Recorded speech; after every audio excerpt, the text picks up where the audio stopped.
आज की ताजा खबरों की इस अपडेट में बात करेंगे देश भर की तमाम बड़े और काम की खबरों की, साथ ही सरकार की ओर से आज लिए गए कुछ महत्वपूर्ण फैसलों, जारी किए गए कुछ नए नियमों की। तो बुलेटिन शुरुआत करते हैं आज की पहली बड़ी खबर से। तो पहली बड़ी खबर देखिए, चीन की बादशाह अब देश में होगी खत्म। सरकार ने की है बड़ी तैयारी, अब स्वदेशी मोबाइल चिप पर होगा काम शुरू। भारत का स्मार्टफोन बाजार जो है तेजी से बढ़ रहा है, जल्दी भारत का स्मार्टफोन बाजार जो है चीन को पीछे छोड़ सकता है। दरअसल स्मार्टफोन की बढ़ती डिमांड और तेजी से बढ़ रही मैन्युफैक्चरिंग यूनिट्स के दम पर भारत दुनिया का दूसरा सबसे बड़ा स्मार्टफोन मार्केट जो है बन गया है। वही सरकार ने इसके लिए बड़ी तैयारी भी यहाँ पर कर ली है। दरअसल भारत में अब चिप मैन्युफैक्चरिंग यूनिट बनाने पर तेजी से काम चल रहा है। चिप मार्केट में इस समय जो है अमेरिका और चाइना का दबदबा है। वही मिनिस्ट्री ऑफ इलेक्ट्रॉनिक एवं डिपार्टमेंट ऑफ टेलीकम्युनिकेशन जो है डीओटी, उसने मिलकर एक ऐसा प्लान तैयार किया है जिसमें जो है भारत के स्मार्टफोन मार्केट का बड़ा बूस्ट जो है इसमें यहाँ पर मिलने वाला था। सरकार ने आत्मनिर्भर भारत योजना के तहत इसको काम को जो है पूरा करने का प्लान बनाया है। भारत मोबाइल चिप बनाए जाने स्मार्टफोन मार्केट को और बूस्ट जो है यहाँ पर भारत का मिल सकता है। वही कार्यक्रम में जो है यहाँ पर मिनिस्ट्री ऑफ अफेयर जो यहाँ पर इलेक्ट्रॉनिक मंत्रालय के सचिव ने यहाँ पर कहा है कि जब भारत में हम मोबाइल ऑपरेटिंग सिस्टम की बात करें तो इसके चिपसेट की अहम भूमिका यहाँ पर होगी। इसके लिए जो है केंद्र सरकार आत्मनिर्भर भारत और इंडिया सेमीकंडक्टर मिशन के साथ डिजाइन लिंक्ड इंस्टीट्यूट स्कीम का महत्वपूर्ण योगदान है। इस साल जो है बजट में भी सरकार ने सेमीकंडक्टर पर फोकस करने पर काम यहाँ पर किया है। अगली बड़ी खबर की बात करें तो सरकारी कर्मचारियों के लिए कुछ खबरें देखिए। 8वें वेतन आयोग को लेकर सरकार ने बढ़ाया है एक और कदम, आया है नई अपडेट। 8th पे कमीशन को लेकर बड़ा अपडेट है। दरअसल 8वें वेतन आयोग बनाने को लेकर जो है सरकार जो है उसने एक कदम आगे बढ़ा दिया। दरअसल सरकार terms of reference cabinet approval के लिए अगले महीने की शुरुआत में जो है इसको यहाँ पर भेजने वाली है। कैबिनेट की तरफ से क्लियरेंस मिलने के बाद सरकार की तरफ से नोटिफिकेशन जारी हो जाएगा। ऐसा होने पर अप्रैल से कमीशन अपना काम करना जो है शुरू कर देगा। मंत्रालय ने डिफेंस और होम अफेयर्स और department of personal training DOPT से भी सिफारिश से मांगी है।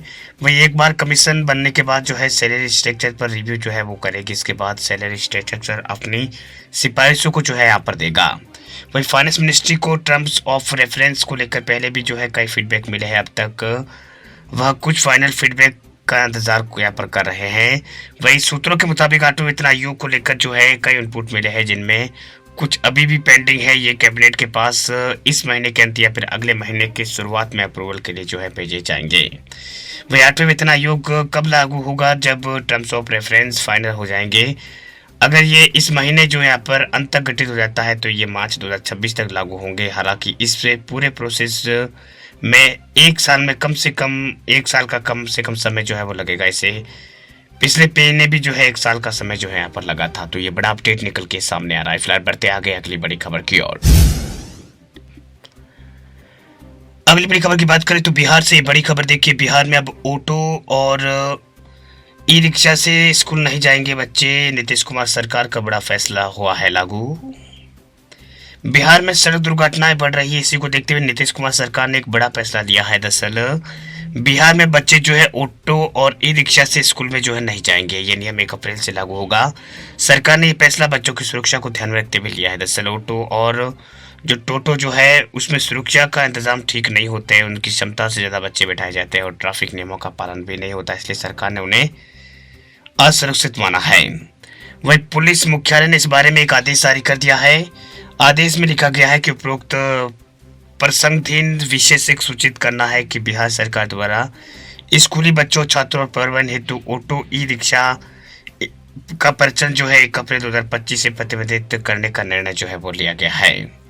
वही आदेश में आगे लिखा गया है कि इस संबंध में जो है परिवहन विभाग बिहार सरकार का अधिसूचना संख्या 6 विविध जो है यहाँ पर ये कुछ मतलब जो अधिसूचना जो है जारी कर दी गई है और इसमें बच्चों के लिए जो है ई रिक्शा और ई कार्ट का उपयोग स्कूली बच्चों के परिवहन में नहीं किया जाएगा। ये बात यहाँ पर कही गई है। आदेश में ये भी लिखा गया है कि इस संबंध में दिनांक मतलब इस संबंध में जो है दैनिक अखबार में भी जो है 1 जनवरी 2025 से विस्तृत सूचना जो है प्रकाशित की गई। इसके बावजूद भी स्कूली बच्चों के परिवहन हेतु ई रिक्शा का प्रचलन धड़ल्ले से किया जा रहा है, तो इसको लेकर जो है ये बड़ा फैसला लिया गया है।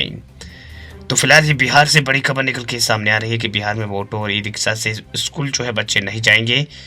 इसको लेकर जो है यहाँ पर कड़े नियम जो है बिहार के अंदर बना दिए गए हैं, जिससे पालन करना बिहार के सभी लोगों के लिए बहुत ही जरूरी होगा। फिलहाल बढ़ते हैं आगे अगली बड़ी खबर की ओर। अगली बड़ी खबर हवाई सफर करने वाले लोगों के लिए बड़ी खबर। देखिए, हवाई सुविधा के लिए डीसीजीए ने लिया है बड़ा फैसला। Director of general civil aviation जो है डीजीसीए, उसने एयरलाइनों को नए नियम की जानकारी जारी की है। इस नियम में जो है यात्रियों को उनके अधिकारों की जानकारी जो है देना अनिवार्य होगा। भाई, अब टिकट बुक करते ही एयरलाइंस को आपको एसएमएस या फिर व्हाट्सएप के जरिए अधिकार और सुविधाओं को पूरी जानकारी भेजेगी। इसके साथ ही ये जानकारी जो है एयरलाइन की वेबसाइट और टिकट पर भी दिखानी होगी।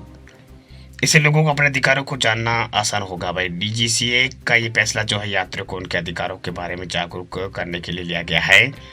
इसमें फ्लाइट देरी और बैगेज खोने और व्हील चेयर जैसी सुविधाओं से जुड़े रिफंड की जानकारी यहाँ पर होगी। वही डीजीसीए का नया आदेश जो है हवाई सफर को ज़्यादा जो है पारदर्शी बनाने के लिए लिया गया है। इससे यात्रियों को उनके अधिकारों को पूरा करने में जानकारी मिलेगी। एयरलाइंस अपनी सुविधाओं यानी अपनी सेवाओं की ज़्यादा जिम्मेदार जो है इसमें यहाँ पर होगी। वही डीजीसीए के मुताबिक सभी एयरलाइंस कंपनियों को ये सुनिश्चित करना होगा कि यात्री अपने अधिकारों के बारे में पहले जान सके, ताकि सफर के दौरान उन्हें कोई भी दिक्कत का सामना ना करना पड़े।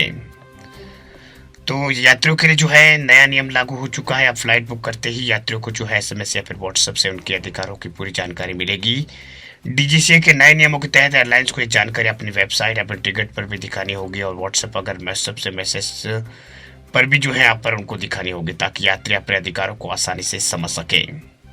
तो ये बड़ा अपडेट फिलहाल निकल के सामने आ रहा है कि अब फ्लाइट बुक करते ही यात्रियों को एसएमएस या व्हाट्सएप के जरिए उनके अधिकारों की पूरी जानकारी जो है वो मिला करेगी। वीडियो अच्छा लगे आप लाइक करें और चैनल पे नए चैनल को सब्सक्राइब करें, साथ में बेल आइकन दबा दें ताकि खबरें इसी तरह की आपको रोजाना मिलती रहे। वीडियो पूरा देखने के लिए आपका बहुत बहुत धन्यवाद।